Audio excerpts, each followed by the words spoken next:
Okay, let's consider question number 14.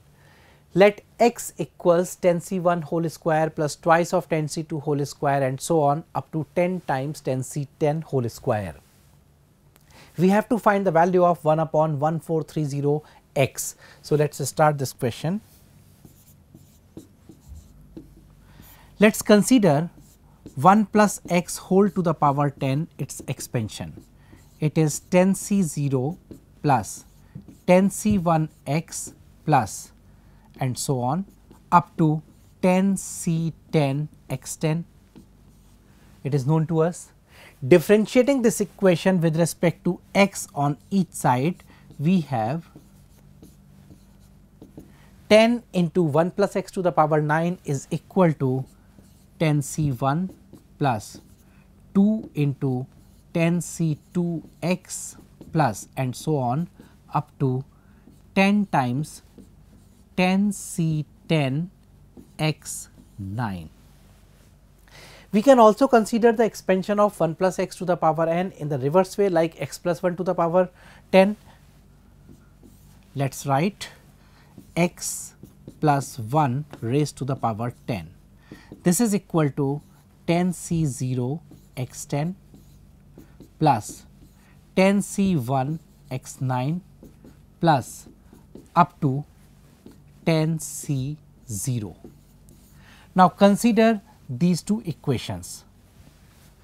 If we multiply these two, then what is the coefficient of x9 in the multiplication of the right hand side? We can clearly see when this is multiplied here 10c1 with 10c1 x9.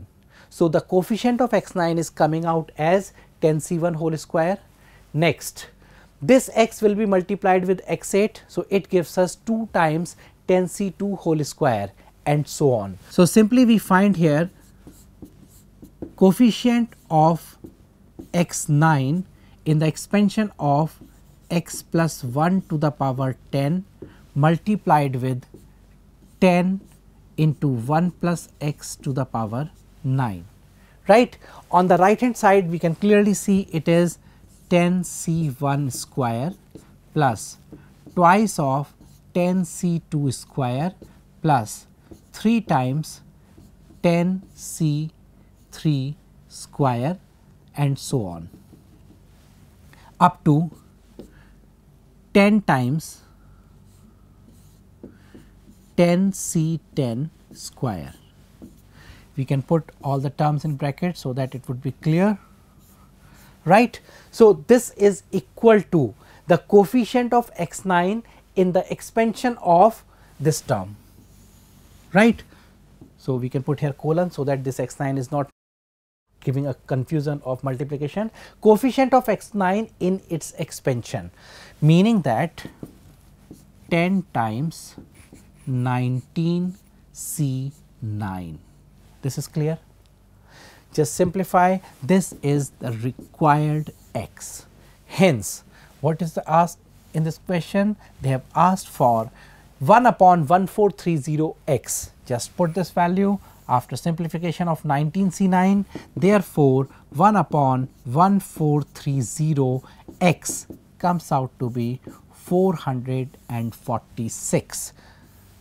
So, the required result is 646. So, now let us move to the next question, that is question number 15. Okay, let us consider question number 15. This question basically talks about domain and range of the two functions f and g.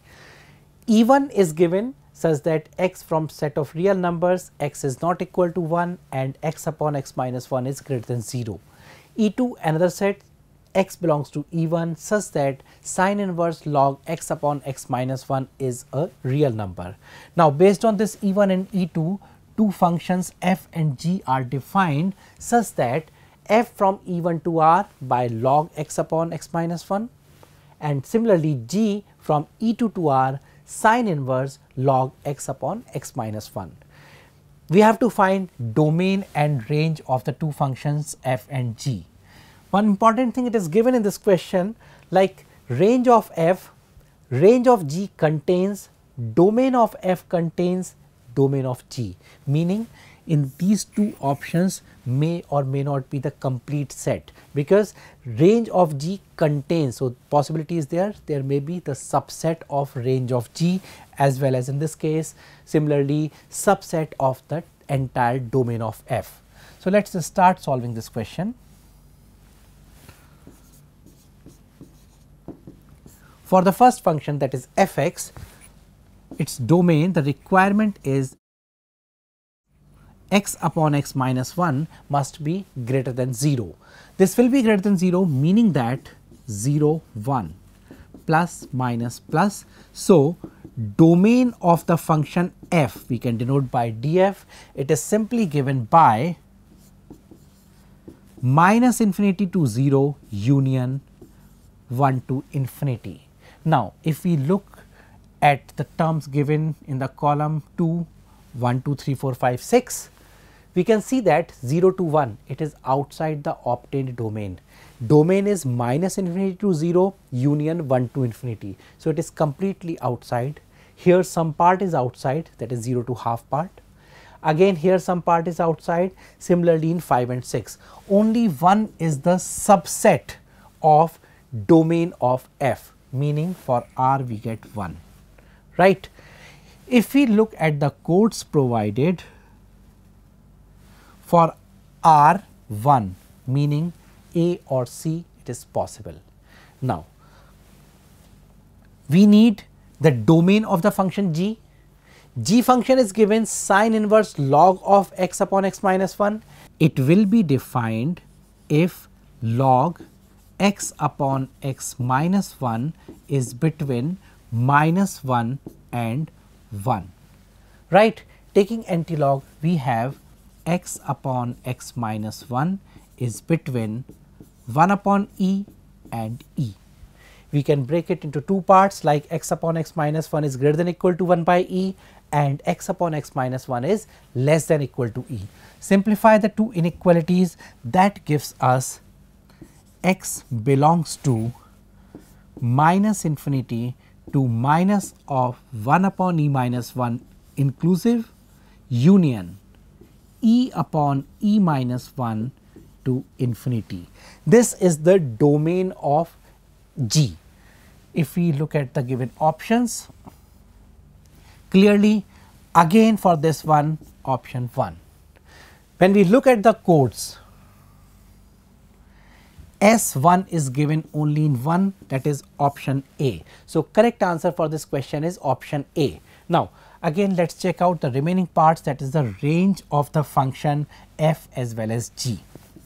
In order to find the range of f, we can simply take this one as y and can get x in terms of y. From there we can conclude the range.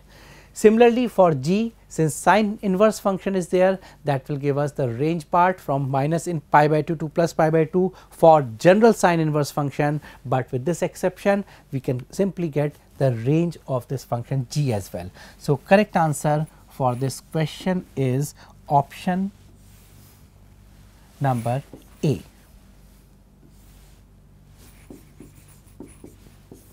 Right. Moving to the next question, that is question number 16.